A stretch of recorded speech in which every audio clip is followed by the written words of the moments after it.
Hello जय Hind friends. मैं DK. Sharma from के कोचिंग क्लासेस। आप सभी का स्वागत करता हूं आपके अपने यूट्यूब चैनल के कोचिंग क्लासेस में।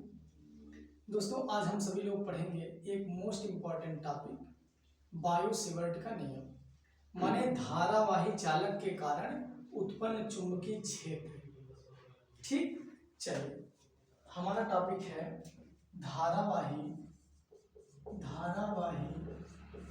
चालक के कारण उत्पन्न चुंबकीय क्षेत्र, माने बायो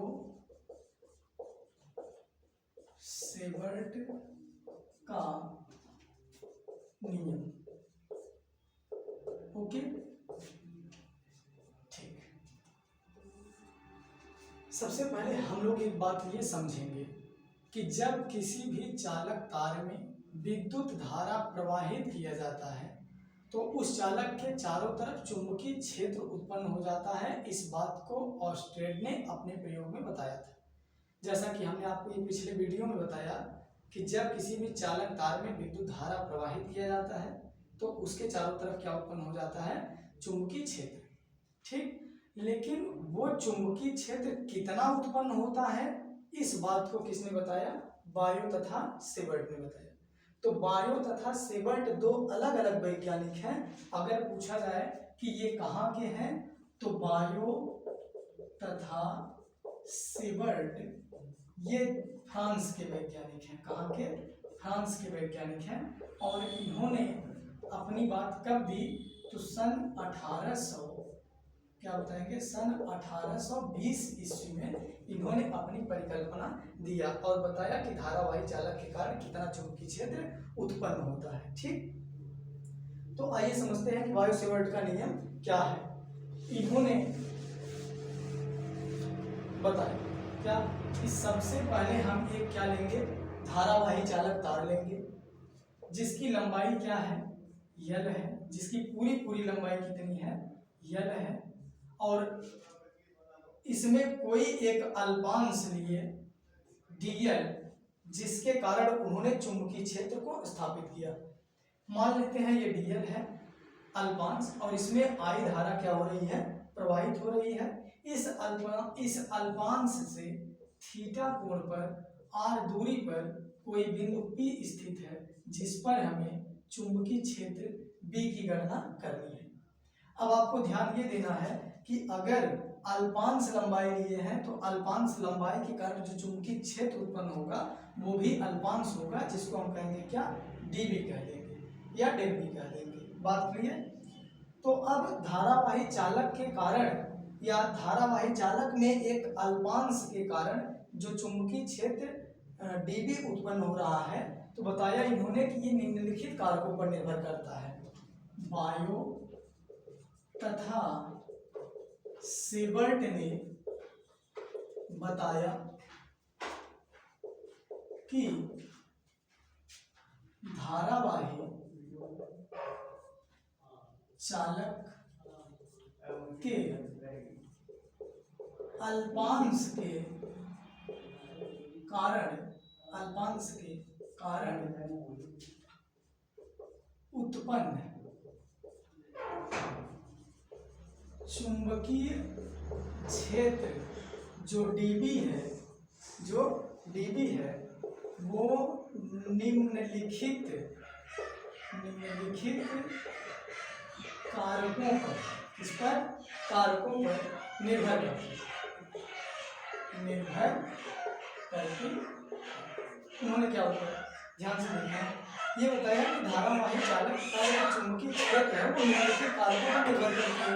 अब ये कारक क्या क्या है, पहली चीज तो इस चालक में जो धारा बह रही होगी उसके अनुक्रमानुपाती होता है। माने ये जो चुंबकीय क्षेत्र है ये धारा के अनुक्रमानुपाती होता है। हम कहेंगे ये डीबी जो होगा ये अनुक्रमानुपाती होगा किसके, आई के। इसको मान लेंगे समीकरण। फिर क्या होगा भाई, फिर ये होगा कि ये जो डीएल है अल्पांश है इसके अनुक्रमानुपाती होता है, तो कह देंगे डीबी अनुक्रमानुपाती डीएल। मतलब अगर अल्पांश की लंबाई को हम लोग बढ़ाएंगे चालक को जितना ज़्यादा लंबा करेंगे उतना ज़्यादा ये चुंबकीय क्षेत्र भी होगा। फिर तीसरी बात इन्होंने क्या कहा, तीसरी बात कहा कि जो साइन जो थीटा है उसके अनुक्रमानुपाती होता है। इसका मतलब जो dB है ये साइन थीटा के अनुक्रमानुपाती होता है। ये बात समीकरण दी गई कि जैसे जैसे थीटा का मान बढ़ेगा वैसे वैसे क्या होगा, चुंबकीय क्षेत्र का मान क्या होगा, बढ़ेगा। ठीक, लेकिन चौथी बात में उन्होंने कहा कि अगर दूरी को बढ़ाएं, मतलब चालक से बहुत ज़्यादा दूरी पर बिंदु होगा तो वहाँ पर चुंबकीय क्षेत्र का मान क्या होगा, कम होगा। जैसा कि आप चित्र में देख रहे हैं, पहले अगर बिंदु यहाँ पर है तो क्या होगा, चुंबकीय क्षेत्र कम ज़्यादा होगा, और दूर कर देंगे और कम हो जाएगा, और दूर कर देंगे और कम हो जाएगा। तो हम ये कह सकते हैं कि जो dB होगा ये व्युत्क्रमानुपाती होगा, व्युत्क्रमानुपाती होगा r² के बीच की दूरी बढ़ने पर चुंबकीय क्षेत्र का मान क्या हो जाएगा, घट जाएगा। ये समीकरण क्या हो गया, 4।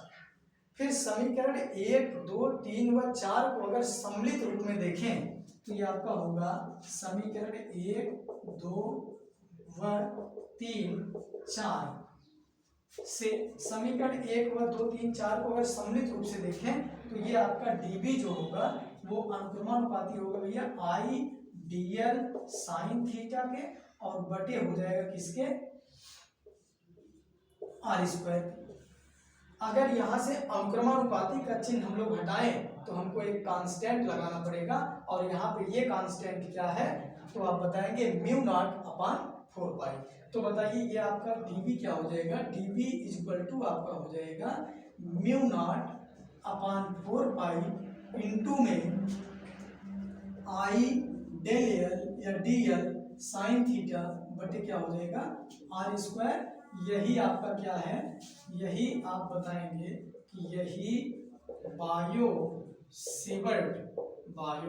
सेवर्ट का क्या है, नियम है।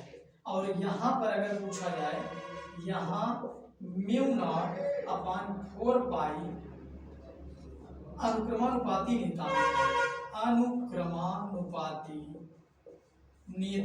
है। ये μ0/4π क्या है, अनुक्रमानुपाती नियतांक है। अगर मैं यहाँ फिर बात करूँ आपसे कि μ0 क्या है, केवल μ0 क्या है, तब आप बताएंगे ये निर्वात अथवा वायु की चुंबकशीलता, निर्वात अथवा वायु की चुंबकशीलता है। फिर एक चीज और भी ध्यान देंगे, अगर पूछा जाए μ0/4π की वैल्यू कितनी होती है तो आप बताना 10⁻⁻7 होती है। ओके, आई होप, मैं आशा करता हूं कि आपके समझ में आ गया होगा। ऐसे ही वीडियो देखने के लिए आप हमें कमेंट में जरूर बताएं, हम अगली वीडियो जल्द ही आपके समक्ष ले आएंगे।